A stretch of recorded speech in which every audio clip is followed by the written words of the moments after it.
Welcome to beginner friends. అందరికీ నమస్కారం. ఓం నమో భగవతే వాసుదేవాయ. ఓం నమో భగవతే వాసుదేవాయ. భగవద్గీత పారాయణలో ఈరోజు 3వ అధ్యాయము కర్మయోగము. 42వ శ్లోకము.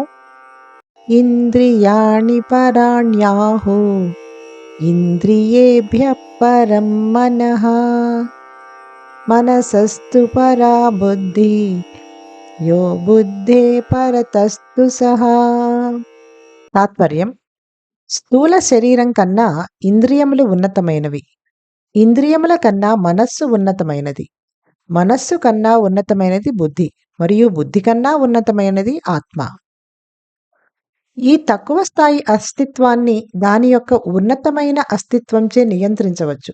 భగవంతుడు మనకు ఇచ్చిన పరికరముల వివిధ స్థాయిలను శ్రీకృష్ణుడు విశదీకరిస్తున్నాడు. ఈ శరీరం స్థూల పదార్థంతో తయారైంది. దానికన్నా ఉన్నతమైనవి 5 జ్ఞానేంద్రియాలు, అంటే రుచి, స్పర్శ, చూపు, వాసన మరియు శబ్దముల అనుభూతిని గ్రహించేవి. ఇంద్రియముల కన్నా మించినది మనస్సు.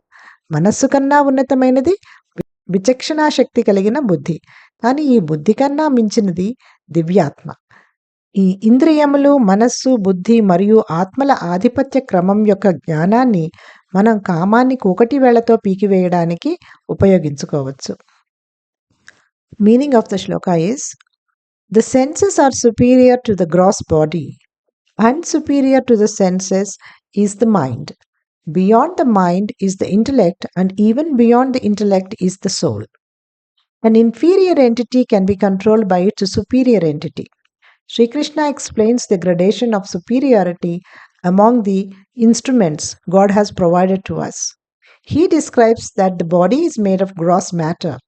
Superior to it are the 5 knowledge-bearing senses, which grasp the perceptions of taste, touch, sight, smell, and sound.